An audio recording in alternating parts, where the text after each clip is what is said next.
This story is titled, Family Called Me a Loser After I Helped Them with Their Debt and They Told Me we don't need you anymore. So I canceled the surprise and showed them what they had lost. Hi everyone! Before we dive in, a quick favor. If you enjoy content like this, please hit the subscribe button. It's free, supports the channel, and makes sure you never miss out on amazing videos. All right, let's get started. All right, folks. So, I don't usually share stuff like this, but my life's been a bit of a mess lately, and I need to let it out somewhere. Maybe I just need to vent, or maybe I'm hoping someone out there has some advice. Either way, here we go. This one's a bit wild, so I guess I should start from the top. This all began on what I thought was going to be a normal Thursday night. You know, the kind where you're exhausted from work and just want to chill. I'd barely kicked off my shoes, reheated some leftover lasagna, and was about to settle in when my phone started buzzing. I glanced at the screen and saw it was Mom. Now, Mom's not the type to call just to chat. Usually it's about something important, like once every few months when the cable box doesn't work, or she forgot how to access her email. So yeah, seeing her name pop up was kind of odd. I picked up, and the first thing I hear is her crying. "Linda, we need you," she managed to get out. Her voice sounded like she'd been crying for hours. "Please, can you come over now?" I didn't even stop to ask why. It was one of those moments where your gut just knows something is wrong. I grabbed my jacket, slid on some sneakers, and bolted out the door. My heart was racing the whole drive over, and I was running through a mental checklist of what could have gone so wrong that Mom of all people was crying. When I got to the house, it was heavy. That's the best way I can describe it. Everyone was there. Dad, Vanessa, 28, female, Colton, 26, male, Rachel, 22, female, and even Grandma, who looked like she'd aged 10 years since I'd last seen her. The living room, where we all grew up watching movies and fighting over snacks, now felt suffocating. Dad was sitting on the couch looking concerned and staring at the carpet like it had all the answers. Vanessa was pacing, chewing on her nails. Colton was slouched in the recliner, avoiding eye contact, and Rachel was curled up in the corner with her arms crossed. Grandma, my rock, was hunched in her chair, looking smaller than I'd ever seen her. "Linda, sit down," Dad said, his voice tired. I could tell just by his tone that whatever this was, it wasn't small. Turns out the family was in deep. They were drowning in debt. We're talking massive can't-sleep-at-night kind of debt. Every credit card was maxed to the limit. The mortgage was overdue for months and barely hanging on by a thread. They'd been trying to hold it together, but things just spiraled way out of control. And as if that wasn't bad enough, Vanessa, my older sister, had secretly taken out a personal loan to cover some emergency expenses. She was standing there as my dad explained to me. I glanced at her. She looked ashamed. But what were those expenses? Nobody even knew at the time, but now the collectors were hounding them day and night, nonstop calls and letters. To make matters worse, the bank had sent them a foreclosure notice, and now the house we all grew up in, the one packed with every family memory, was on the chopping block. It felt like their entire world was crumbling, and they were running out of time to fix it. It was a lot to process. I just sat there listening as they explained how they tried everything they could think of, selling stuff, cutting back on expenses, even asking relatives for help, but nothing worked. "We've done all we can," Dad said, his voice breaking. "I hate to say that, but we don't know what to do." There was this long pause where everyone was just looking at me. I don't even know why, but it felt like the weight of the entire situation landed squarely on my shoulders. Now here's the thing. I'd been saving for years. I worked my butt off at a pretty stable job and had a nice little chunk of money tucked away. The plan was to use it for something big, like life-changing big, but I'd always kept it to myself. And seeing my family like that, broken and desperate, I didn't even think twice.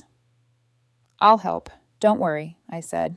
Over the next few days, I made it my mission to untangle the mess. I cashed out $70,000 from my savings, which was a massive hit, but I figured it'd be worth it.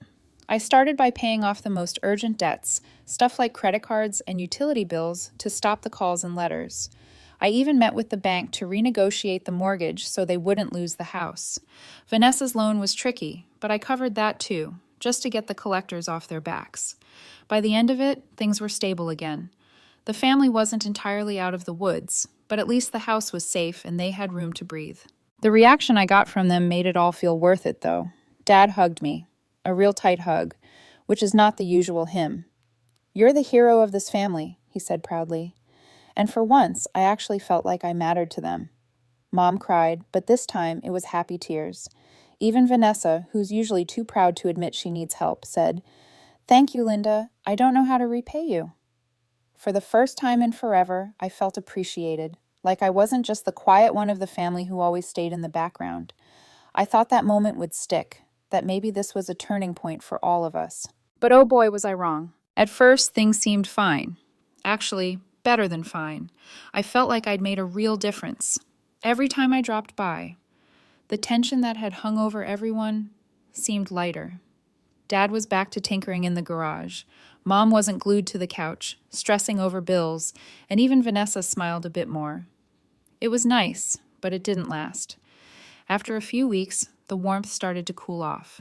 Visits felt shorter, texts from the family became less frequent, and the gratitude that once felt genuine began to fade. I didn't think much of it at first. People move on, right? They were just busy getting their lives back on track. Or at least that's what I told myself. What kept me grounded, though, was the surprise I'd been planning for years. You see, long before all this debt stuff happened, I had a dream to buy my parents a new car. Not some luxury sports car or anything ridiculous, just something practical and reliable, but still fancy. Their old sedan, a clunky gray thing that groaned every time it started, had been on its last legs for years. That car was a running joke in our family. Dad called it Old Betsy, but Betsy wasn't running so much as limping. There was duct tape holding the side mirror in place, and the windows only rolled down if you smacked the buttons just right. I can't even count the number of times it broke down in the middle of nowhere. So, I'd been saving for a replacement. It wasn't just about the car itself, it was about giving them something they didn't have to stress over. A way to say, "You've done enough for us. Now let me do something for you." After the debt situation, I figured now was the perfect time. I started doing research. What kind of car would work best? Something spacious enough for family trips, but modern enough to make them feel proud driving it. I eventually landed on a crossover, fully loaded with features I knew they'd love.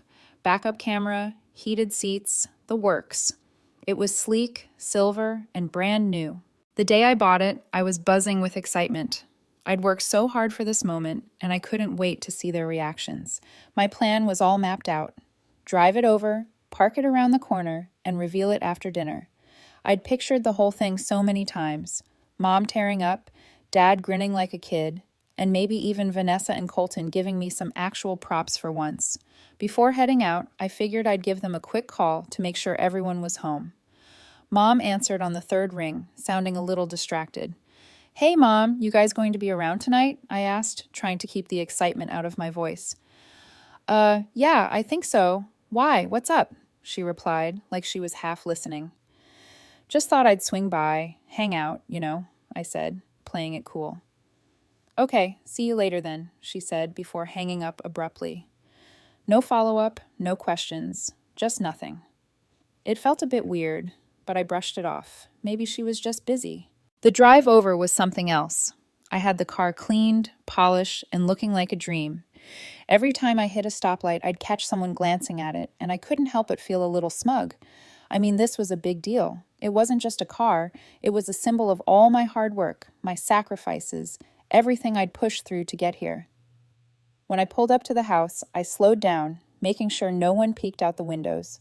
I parked just a little down the street, far enough away to keep it a surprise, but close enough to be ready for the big reveal later. Walking up to the door, I felt like a kid on Christmas morning.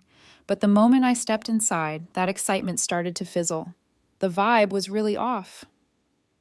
"Hey, everyone," I said, trying to sound cheerful. Mom mumbled a hi. Dad grunted. The siblings were nowhere to be seen, but I could hear Colton's music thumping from his room upstairs, and Vanessa was on her phone in the dining room, scrolling unfazed. "Everything okay?" I asked, standing awkwardly in the doorway. "Yeah, fine," Mom said, eyes still glued to the screen.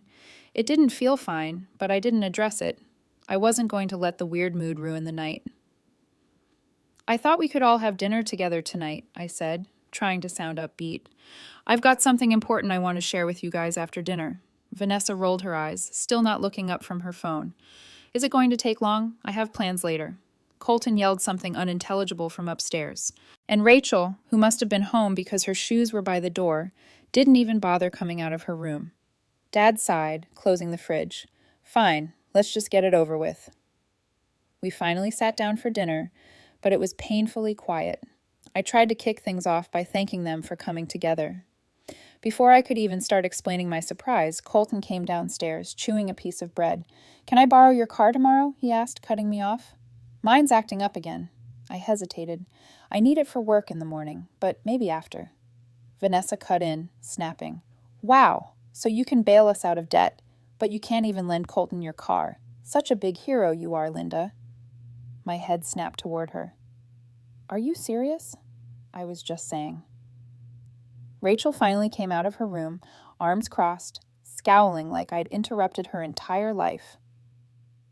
She's always like this, doing stuff to look good, then acting like she's better than everyone. I couldn't believe what I was hearing. What's wrong, guys? I've literally done nothing but help you, I said, trying to stay calm. Mom, who hadn't said a word since dinner started, decided to chime in. Linda, we've got enough going on without you making everything about yourself. If you're going to cause drama, maybe you should just leave. Drama? I was there to give them a new car. How was that causing drama? Dad mumbled, We're not asking for your help anymore. Don't think you're the center of the world now. We don't actually need you. I was shocked. I didn't understand why all of them were suddenly throwing comments against me. Even my grandma mumbled something I didn't hear, but she looked disappointed. Something inside me snapped. I slammed my hands on the table, making the plates jump. Shut up. What the hell is wrong with you people? I shouted. I came here to do something good, and this is how you treat me. But it seems that I got something you guys don't deserve. I stood and stormed outside the house. They all followed to see what's going on. When they finally shuffled outside and caught sight of the brand new car parked out front, their faces were priceless. Smugness gone, replaced by pure, unfiltered shock. Mom's jaw literally dropped. Dad froze mid-step, and Vanessa looked like she'd just seen a ghost. This, I said, pointing to the car, my voice sharper than I intended, was supposed to be for you. I've been saving for years to get you something reliable, something nice. But you know what? You don't deserve it. Vanessa, always quick to speak up, stepped forward. Linda, wait. No, I cut her off, my voice firm. You've all made it perfectly clear how you feel about me. I'm just the woman who cleans up your messes. Fine, but don't expect anything else from me. Not anymore. The air was thick with silence, the kind that feels like it could crack glass. I turned to leave, ready to put all of it, them, behind me. But then, out of nowhere, Grandma shuffled outside, clutching her purse I hadn't noticed before. What are you doing, Grandma? Vanessa asked, confusion written all over her face. Grandma straightened her back and looked Vanessa dead in the eye. I'm going with Linda, she said, her voice steady and calm, like she'd already made up her mind ages ago. The family erupted into chaos. Mom almost fainted. Dad tried to hold her, and Vanessa launched into a barrage of questions. What do you mean you're going with Linda? You can't just leave. But Grandma wasn't fazed. She turned to me, her eyes full of determination. You've always been the only one with a good head on your shoulders, Linda. I'm done with their nonsense. She walked over, opened the passenger door, and climbed into the car like she belonged there. I didn't even have time to process it. I just got in the driver's seat, started the engine, and pulled away. I didn't look back. The drive with my grandma next to me, after all I planned for, was awkward. For a good while, the car was silent, except for the hum of the engine. I was still replaying everything that had just happened when Grandma broke the quiet. Linda, she said softly, her tone serious in a way I wasn't used to. There's something I need to tell you, and you might want to pull over for this. Her words hung in the air like a challenge. I glanced at her, trying to read her face, but she just stared straight ahead, calm as ever. I didn't pull over. I wasn't in the mood for another disappointment. I was already fuming from how the night had gone.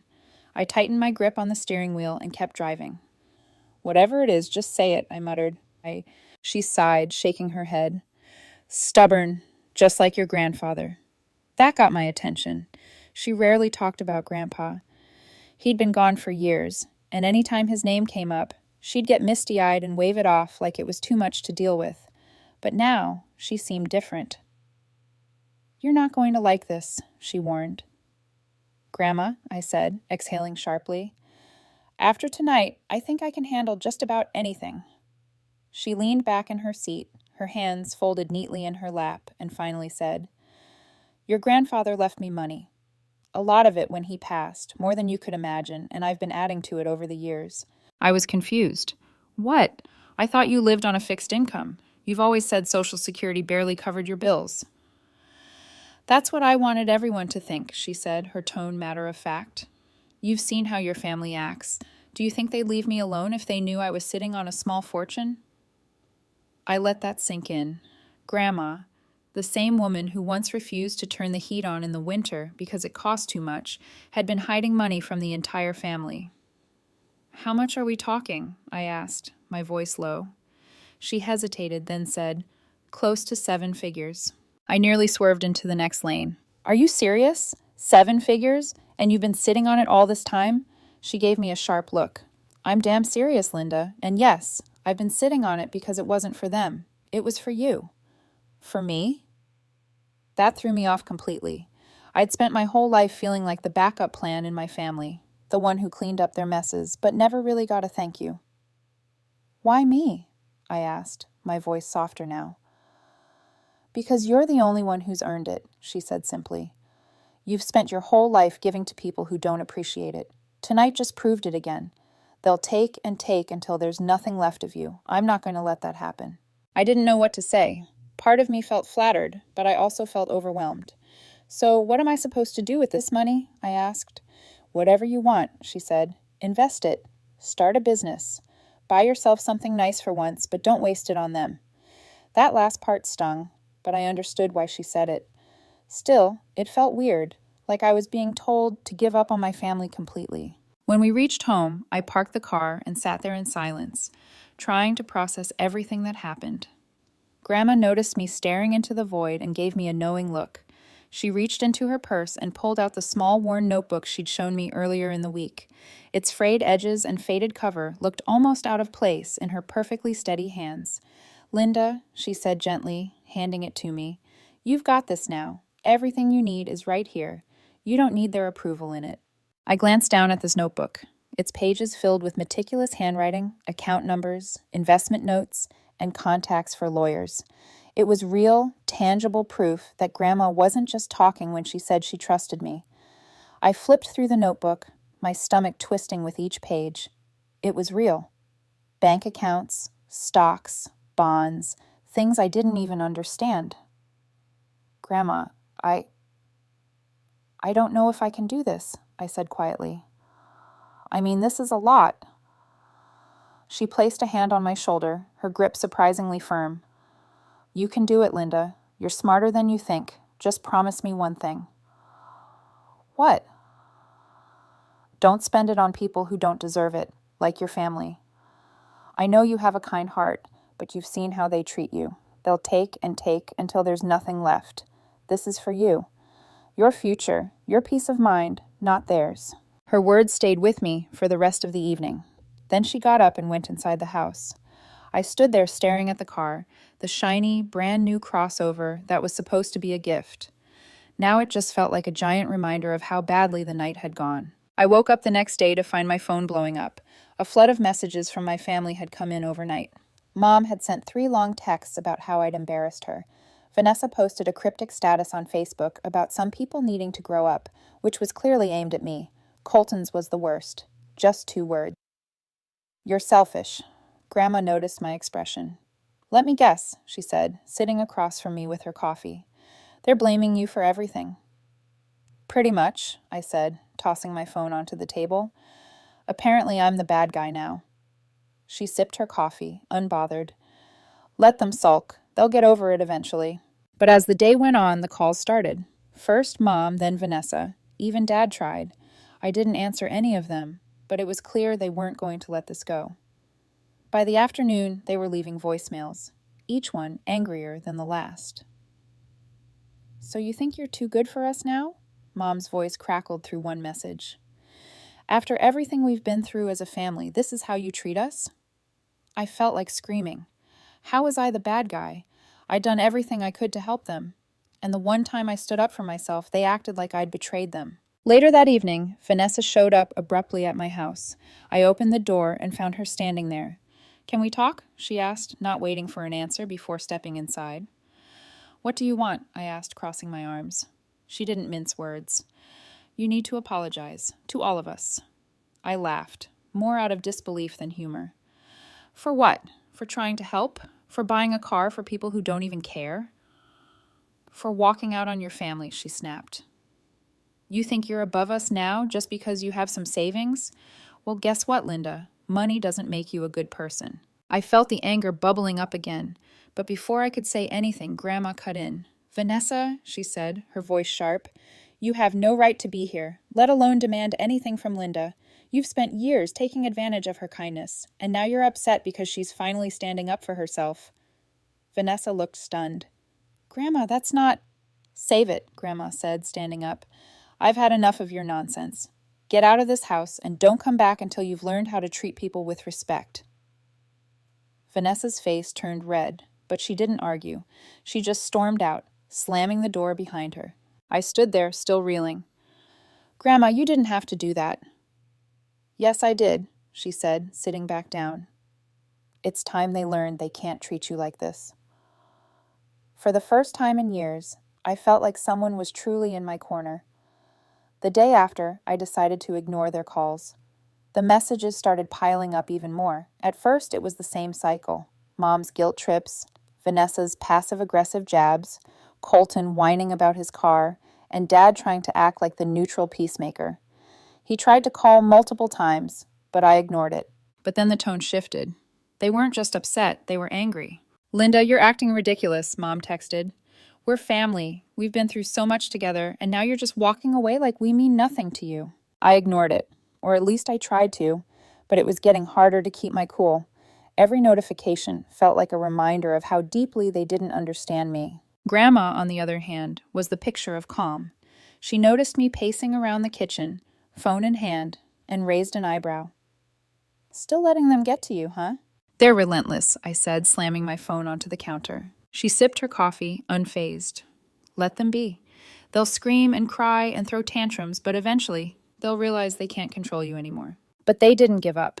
And then came the night where everything in my life turned upside down. That night, Grandma and I decided to get out for a bit. We ended up at a small cafe where she insisted on treating me to coffee and pie, saying we both needed a break. For a while, we just sat there talking and laughing. It was a rare moment of peace, away from all the family drama. But when we got back home, the driveway was full. Vanessa's car, Colton's truck, and my parents' sedan were all parked there, taking up every available space. My stomach dropped. They really don't know when to quit, Grandma muttered, shaking her head. The second we stepped inside, the tension hit like a wall, and the ambush began. This has gone far enough, Dad said, standing in the middle of the living room like he was about to deliver a verdict. We're taking Grandma home. I set my keys on the counter, trying to keep my composure. She's not going anywhere, Dad. She made her decision. Mom stepped forward, her face tight with frustration. She's confused, Linda. She's old. She doesn't know what's best for her anymore. Before I could respond, Vanessa pulled out a piece of paper and waved it in my face dramatically. This is a power of attorney form. We've already spoken to a lawyer. If Grandma's not in her right mind, we're taking control of her finances and decisions. That was it. I clenched my fists, my voice low and sharp. You're not taking anything from her. Grandma stepped forward, her voice clear and unwavering. You think I don't know what you're up to? She said, her voice loud and strong. I've been dealing with your nonsense for decades. Let me tell you something. You're not taking control of anything. I've already spoken to my lawyer, and everything I have is going to Linda. Every last penny. There's nothing you can do about it. The room exploded. Vanessa started yelling about fairness. Colton accused Grandma of being manipulated. Even Mom and Dad looked stunned, like they couldn't believe she'd gone behind their backs. But the chaos stopped cold when Vanessa shouted, If you don't give us what we deserve, I'm going to tell Linda the truth about her perfect little childhood. Everyone froze. I turned to look at her, my heart racing. What are you talking about? I demanded. Vanessa, don't, Dad said, his voice low and warning. Why not? Vanessa snapped. She deserves to know. Deserves what? I asked, my voice louder now. Vanessa crossed her arms, glaring at Dad. You're not her biological father, are you? Mom had an affair before she was born, and you just decided to raise her like it never happened. I couldn't believe what I was hearing. My chest tightened, and for a moment, it felt like the room was spinning. That's enough, Dad roared, his face red. No, it's not enough, I said, my voice shaking. Is it true? Dad hesitated, his eyes darting to Mom, who was now crying silently. Finally, he nodded. Yes, it's true, but it doesn't change anything. I raised you. You're my daughter. I stumbled back, trying to process everything.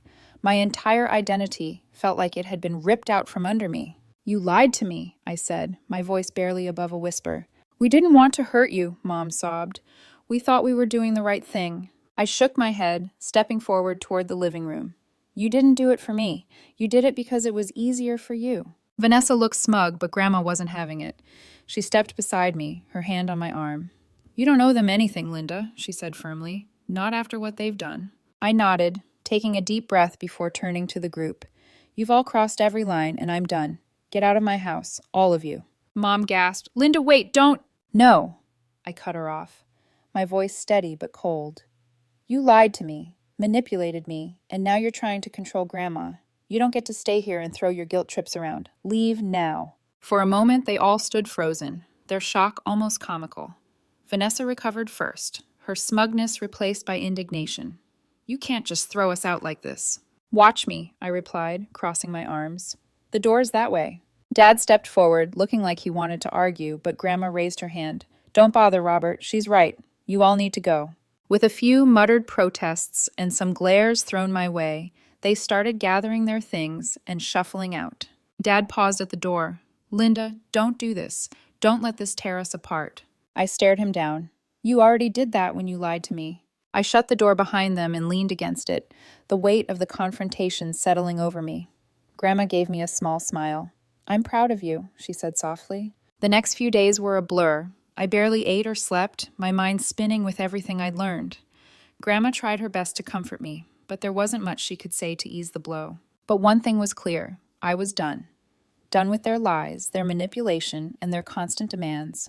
For the first time, I was finally free. At least that's what I told myself in the days that followed. But freedom didn't come with the sense of peace I'd expected.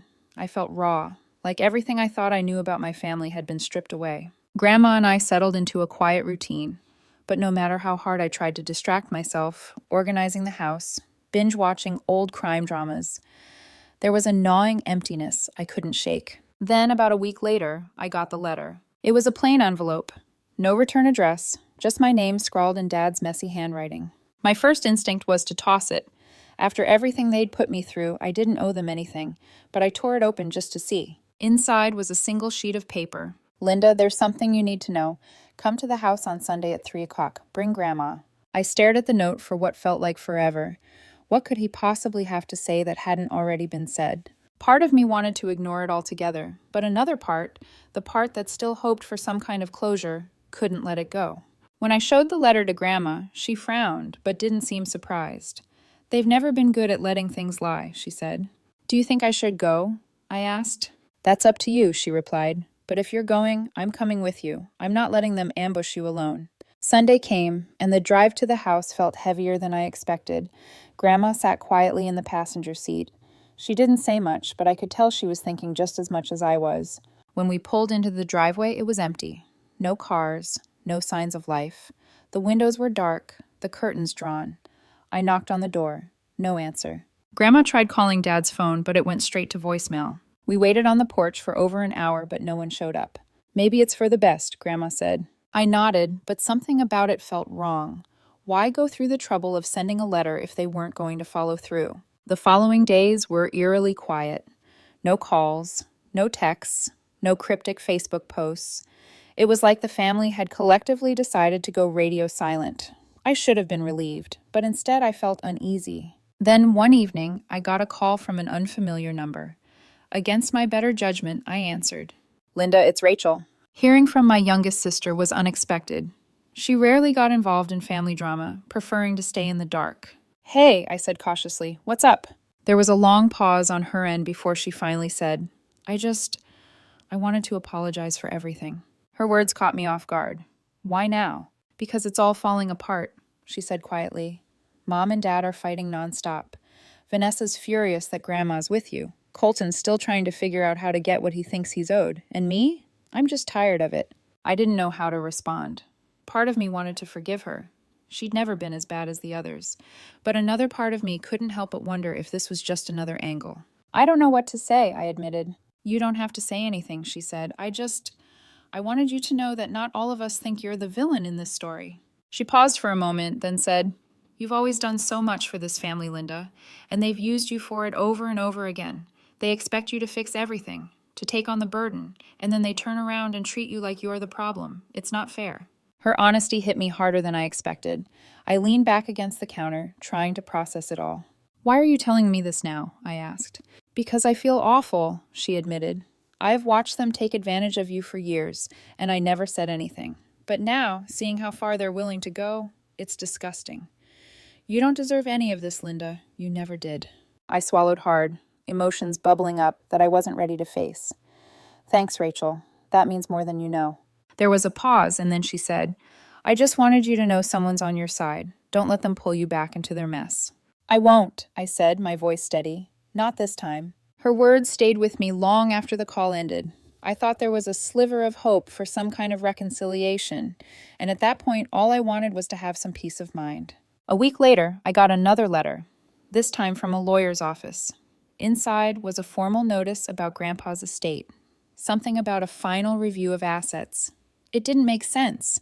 Grandpa had been gone for years, and as far as I knew, everything had already been settled. I showed the letter to Grandma, and her face darkened immediately.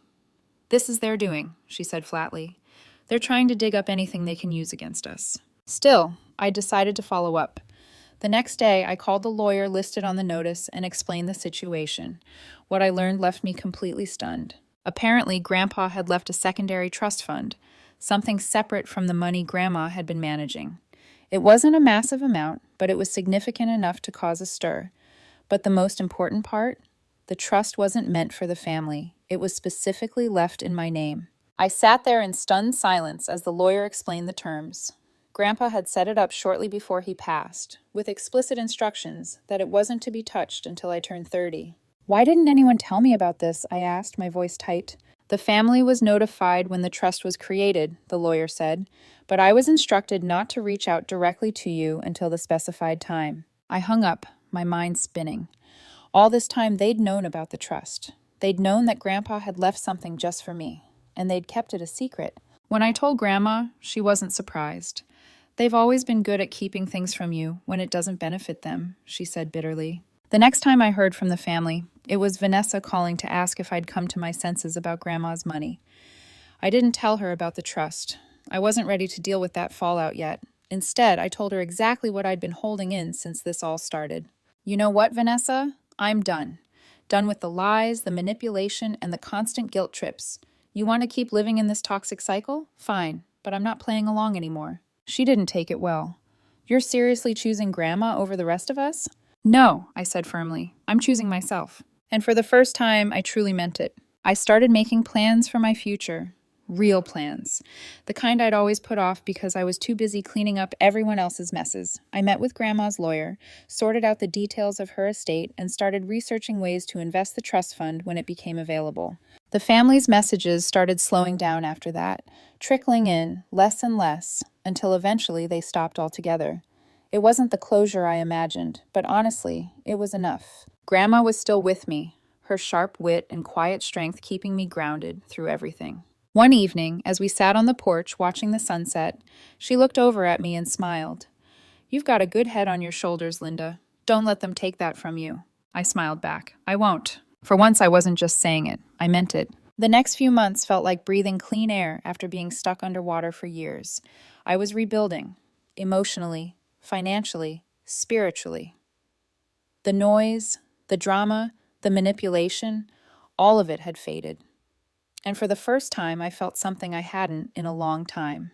Peace. Then, out of the blue, Rachel showed up one Saturday afternoon. She looked nervous, fidgeting with her keys as she stood on my porch. I hadn't seen her since the phone call weeks ago. Hey, I said cautiously, opening the door. Hey, she replied quietly. Can I come in? I hesitated, then stepped aside. Sure. We sat at the kitchen table. She looked around, noticing the little changes I'd made to the place. Plants on the windowsill, new curtains, a photo of Grandma and me by the counter. It's nice here, she said softly. You look happy. I am, I said simply. Or at least I'm getting there. She nodded, then sighed. I just wanted to tell you in person.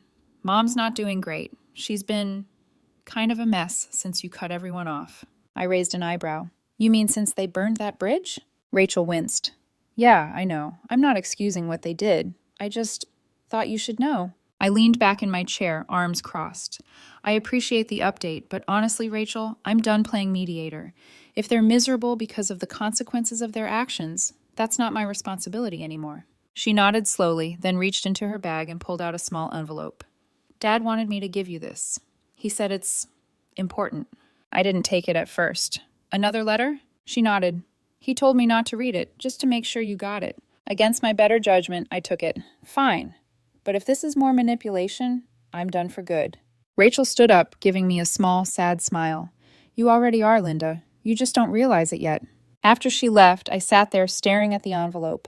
Part of me wanted to rip it up without even opening it, but curiosity got the better of me. Inside was a single page, handwritten like the last one. Linda, if you're reading this, I know you probably hate me, and maybe I deserve that. I can't undo the lies or the hurt, but I want you to know that your mother and I are sorry. Truly sorry. We were scared, not of losing you, but of losing control. That's what this family has always been about, control. If there's one thing I hope you take from this, it's that you don't become like us. Live your life freely. Don't let resentment trap you like it did us. And if Grandma's still with you, take care of her. She's always been the strongest of us all. Dad. I read it 3 times. The first time I was angry. The second time I felt something else. Sadness, maybe. And by the third time, all I felt was tired. I folded the letter and tucked it away in Grandma's notebook, between the pages that held her investment plans and handwritten advice. It didn't change anything, but it gave me something I hadn't expected. Closure. Weeks turned into months. My family remained distant, their silence now a permanent fixture, and for once, I didn't mind. One morning, Grandma came into the kitchen, her eyes brighter than I'd seen in a long time. I've been thinking, she said. You should do something for yourself, something big. Like what? I asked, sipping my coffee. Travel, she said simply. You've spent your whole life trapped by them. Go see the world for a change. I laughed softly. You just want some peace and quiet around here. She grinned. That too. And so I did. A few weeks later, I booked my first ever solo trip. Italy. The country Grandma used to talk about visiting with Grandpa, but never could. I promised her I'd bring back something meaningful, something to remind us both that life goes on. As the plane took off, I looked out the window and thought about everything that had happened. The betrayal, the lies, the pain. And then I thought about Grandma, about her strength, about how she'd trusted me when no one else did. For the first time in years, I felt weightless. Not angry, not burdened. Just free.